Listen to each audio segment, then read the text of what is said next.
Good morning, students. Last time we had understood till properties of air. Now let's continue with the chapter Importance of air pressure. Air pressure helps in everyday life like in filling up a syringe and fountain pen. तो air pressure है वो हमें everyday life में बहुत help करता है. जैसे syringe होती है इंजेक्शन के, उसको फिल करना हो या फिर फाउंटेन पेन को फिलअप करना हो इंक से, तो इन सब में एयर प्रेशर हेल्प करता है. Drinking with straw and using droppers, तो जो हम स्ट्रो से वाटर जूस जो भी ड्रिंक करते हैं तो उसमें भी एयर प्रेशर है वो बहुत हेल्प करता है. ड्रॉपर्स होते हैं जिससे हम ड्रॉप्स डाल सकते हैं आइज़ में, ईयर्स में, तो वो जो ड्रॉपर्स हैं उसमें भी एयर प्रेशर बहुत यूज़फुल है. When you drink juice with a straw, the air inside the straw is removed while sucking. जब भी हम स्ट्रो से जूस पीते हैं तो जो स्ट्रो है वो हमें एम्प्टी दिखती है, बट एक्चुअल में एम्प्टी होती नहीं है, उसके अंदर एयर होती है. जब भी हम जूस को सक करते हैं तो उस टाइम पे वो जो एयर अंदर है वो रिमूव हो जाती है, निकल जाती है. The pressure of air inside the straw becomes less. Air का प्रेशर है वो तब क्या होगा, स्ट्रो के अंदर कम हो जाएगा क्योंकि हमने उसको सक किया और वो एयर निकल गई. The air pressure outside at the surface of the juice is more. और इसी टाइम पे क्या होगा, जो जूस है बाहर सरफेस पे वहाँ पे एयर का प्रेशर ज़्यादा होगा. Air pressure on the surface of the juice then forces the juice to move up inside the straw. तो जो बाहर के सरफेस पे एयर प्रेशर ज़्यादा है वो फोर्स देगा और उसी वजह से जूस है वो स्ट्रो के अंदर ऊपर आएगा. The dropper also works in the same way. Dropper है वो भी इसी तरह से वर्क करता है. एक्टिविटी एक दी है so that you can understand. To observe the air pressure in a syringe. Syringe में हमें समझना है कि एयर प्रेशर कैसे वर्क करता है. First, take a syringe and dip it in the water. Syringe लेके उसको वाटर में डिप करना है. Push the plunger in the syringe. जो प्लंजर है उसको सिरिंज में पुश करना है. You can see in the picture. Second, you see the air bubbles in the water. जैसे ही हम प्लंजर को पुश करेंगे तो आपको वाटर के अंदर बबल्स, एयर के बबल्स दिखेंगे. Third, now pull the plunger back. You see that the syringe is filled with water. फिर हम जैसे वापस प्लंजर को पुल करते हैं, खींचते हैं, तो सिरिंज के अंदर वाटर भर जाता है. This is because when you push the plunger forward, the air inside the syringe is removed. इसका रीज़न क्या है, हमने जैसे ही प्लंजर को पुश किया आगे की तरफ तब क्या हुआ, सिरिंज के अंदर जो भी एयर थी वो निकल गई. As the plunger is pulled back, the air pressure on the water forces the water to rise up in the syringe through the nozzle. फिर हम प्लंजर को वापस खींचते हैं तब क्या होता है, वाटर पे जो एयर प्रेशर है वो वाटर पे फोर्स अप्लाई करता है और उस वजह से वाटर है वो सिरिंज में नोज़ल है उसका जो वहाँ से वाटर अंदर आने लगता है. Water, all organisms need water. जितने भी लिविंग बींग्स हैं, लिविंग थिंग्स हैं, उन सबको ही वाटर चाहिए. 3/4 of our Earth's surface is covered with water. जितना भी अर्थ है उसमें से जो 3/4 पार्ट है वो वाटर से कवर्ड है. But only 3% of total available water can be used for drinking. तो जितना भी टोटल अमाउंट ऑफ वाटर है उसमें से सिर्फ 3% वाटर है वो ड्रिंकिंग के लिए अप्रोप्रिएट है, प्रॉपर है. About 97% of water is in the oceans. It contains salts and cannot be used for drinking. बाकी का जो 97% वाटर है वो कैसा वाटर है, ओशन में है, सॉल्टी है, तो उसके अंदर क्या होता है, सॉल्ट होता है और उसको हम ड्रिंक नहीं कर सकते हैं. See, one box is given. Write some uses of water other than drinking. Drinking के अलावा वाटर के क्या क्या यूजेस हैं वो लिखना है. First washing, second cooking and third bathing. नहाने के लिए, कुक करने के लिए और थिंग्स को वॉश करने के लिए। We get water from rivers, ponds, lakes and rain. हमें पानी कहाँ से मिलता है? रिवर से मिलता है। फिर पॉन्ड, तालाब होते हैं, लेक्स होते हैं, रेन से वाटर मिलता है, इन सब से हमें वाटर मिलता है। We also get water from ground by using wells, hand pumps, etc. हमें ग्राउंड से भी पानी मिलता है, जैसे वेल यानी कुएं होते हैं, हैंड पंप्स जो होते हैं उनसे। The water in rivers, ponds and lakes is not pure. जो रिवर, पॉन्ड और लेक में वाटर होता है वो प्योर नहीं होता है, साफ नहीं होता है। Many things like dirt, mud and germs are mixed with water and make the water unfit for use. बहुत सारी चीज़ उस वाटर में मिली हुई होती हैं जो पॉन्ड, लेक, रिवर का वाटर है उसमें, जैसे कि डर्ट यानी मिट्टी, मड, जर्म्स होते हैं, ये सब उसमें होते हैं और इसलिए वो वाटर कैसा होता है? अनफिट होता है। The substances that make the water unfit for use are called impurities. तो ये जो डर्ट, मड, जर्म्स ये सब जो हैं उन सभी सब्सटेंसेस को हम क्या कहेंगे? इम्प्योरिटीज़। ये इम्प्योरिटीज़ हैं वो वाटर को अनफिट बनाती हैं। Impurities are of two types, soluble and insoluble. Impurities दो टाइप्स की होती हैं, soluble and insoluble. First soluble impurities. Soluble impurities क्या होती हैं? The impurities that get dissolved in water are called soluble impurities. ऐसे impurities जो water में मिल जाती हैं, मिक्स हो जाती हैं, उसको हम soluble impurities कह सकते हैं। Example salts of potassium and sodium. तो इम्प्योरिटीज़ है उसमें सॉल्ट ऑफ पोटेशियम और सोडियम हो सकते हैं जो कि वाटर में मिक्स हो जाते हैं और फिर हमें वो दिखते नहीं हैं। Second, insoluble impurities. The impurities that do not get dissolved in water are called insoluble impurities. ऐसी इम्प्योरिटीज़ जो कि वाटर में मिक्स नहीं हो जाती है, यानी उससे सेपरेट रहती है, अलग रहती है, उसको हम इनसॉल्युबल इम्प्योरिटीज़ कहते हैं। For example sand and mud. Sand है या मड है, ये जब वाटर में होता है तो हमें वो वाटर या तो उसका कलर अलग दिखता है या फिर वो वाटर ऐसे ही पड़ा रहे तो उसके नीचे बॉटम में वो बैठ जाते हैं, सैंड और मड, तो वो भी हमें दिखते हैं। Activity, take a beaker half filled with water. आपको एक बीकर लेना है और उसको आधा वाटर से भर देना है। Beaker is kind of glass. Beaker नहीं है तो आप ग्लास भी ले सकते हो, पर ग्लास कैसा होना चाहिए? ट्रांसपेरेंट, जिसमें से आप देख सको। Add 1 spoon of common salt to it. घर पे जो नमक होता है वो 1 स्पून उसमें डालना है। स्टीर वेल, आपको उसको मिक्स करना है अच्छे से। Now put a strainer on another beaker. फिर आपको एक स्ट्रेनर रखना है। स्ट्रेनर यानी छलनी, जिससे आप गरनी जिसको बोलते हो, वो दूसरे ग्लास पे रखना है। Strain the water and common salt mixture.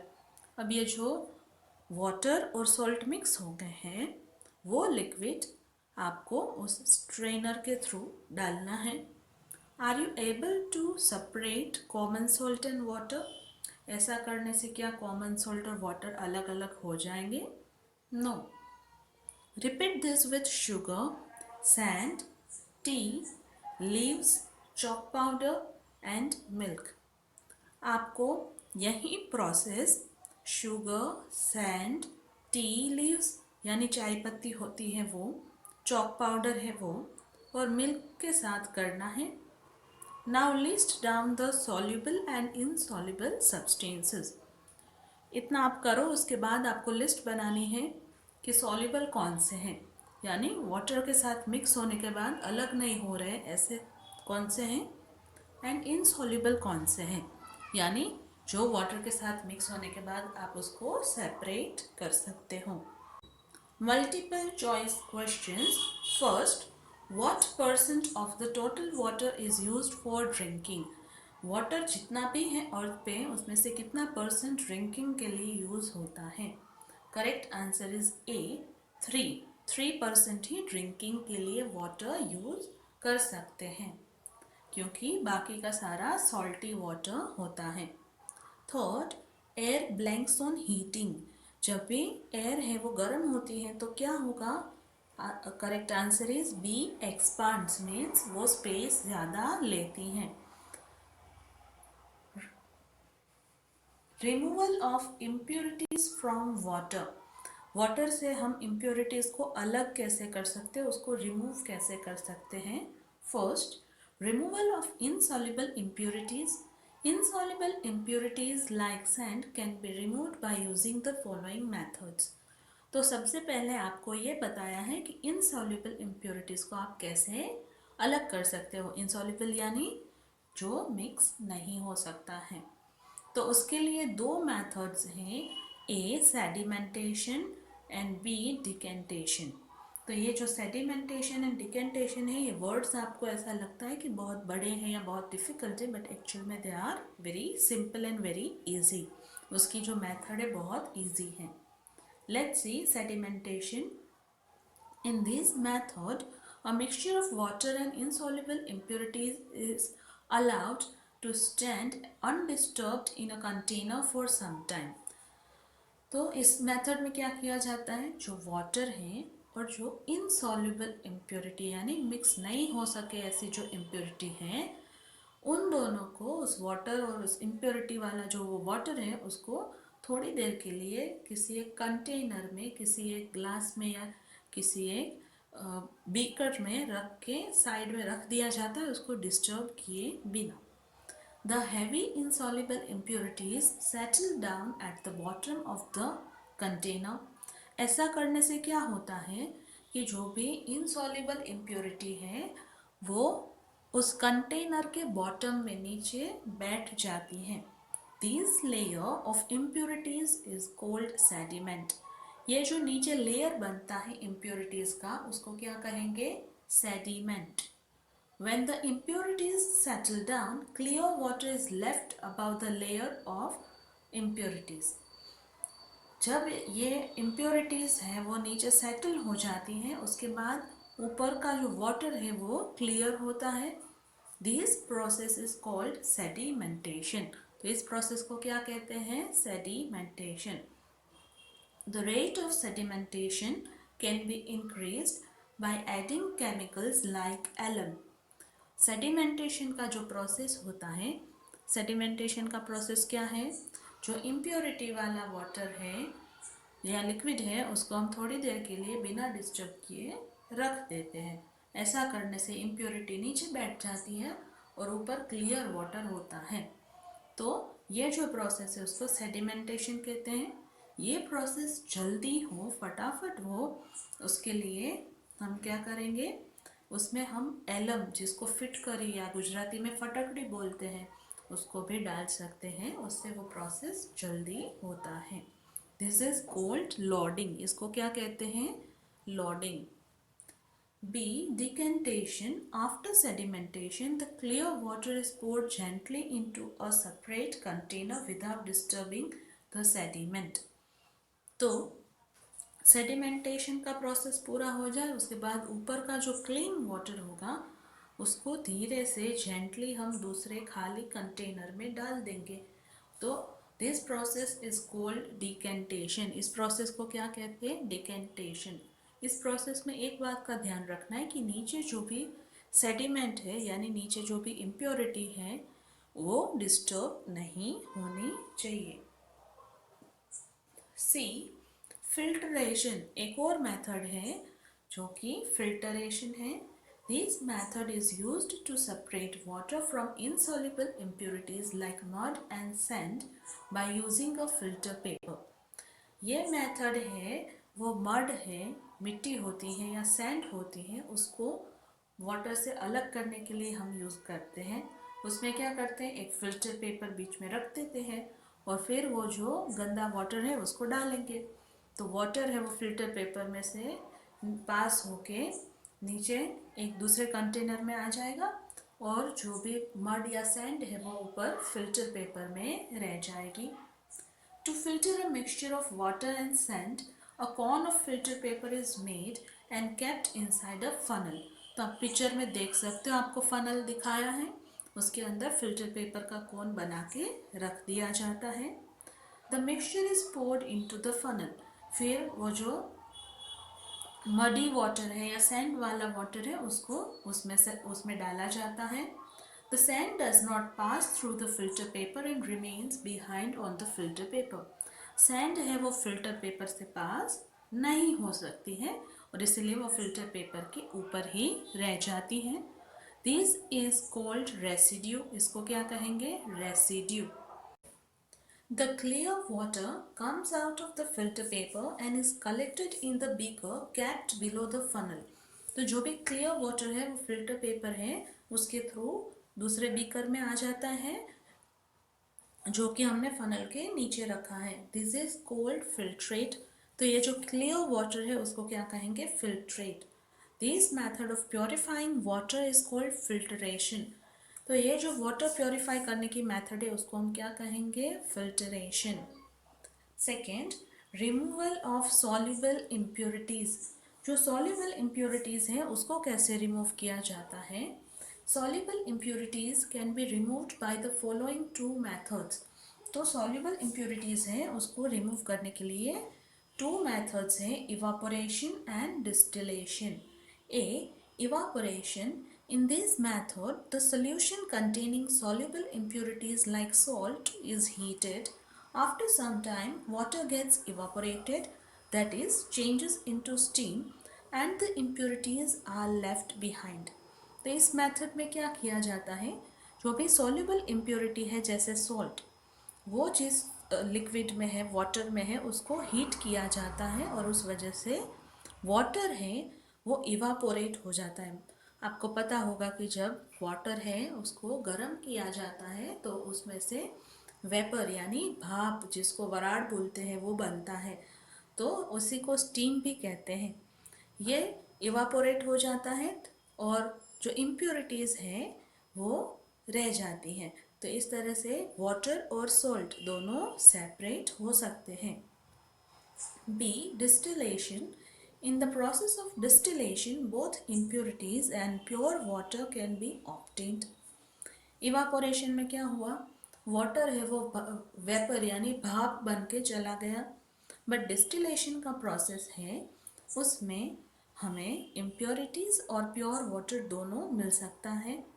In this process impure water is heated in a flask. On heating water changes into steam and impurities are left behind in the flask. तो इसमें क्या किया जाता है? जो भी impure water है उसको एक फ्लास्क में गर्म किया जाता है और जब हीट होता है वाटर तो स्टीम बनता है और इम्प्योरिटीज़ फ्लास्क में रह जाती हैं।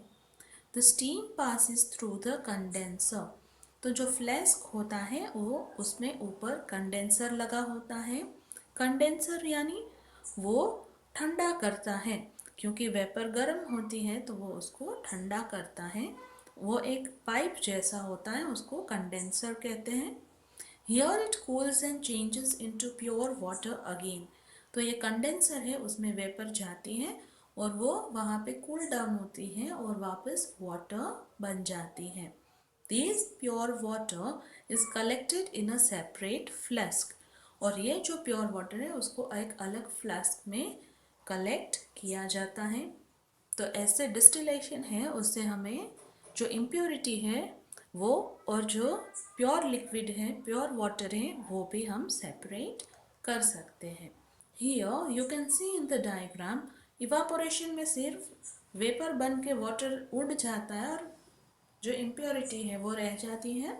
डिस्टिलेशन का डायग्राम आप देखो, उसमें डिस्टिलेशन फ्लास्क दिखाया है और कंडेंसर भी आप देख सकते हो। तो ये जब वाटर है उसको गर्म किया जाएगा तो वो वेपर बनेगा, कंडेंसर में जाएगा और जो दूसरा फ्लास्क है वहाँ पे प्योर वाटर, डिस्टिल्ड वाटर मिलेगा। I hope you have understood the concepts I explained. Thank you.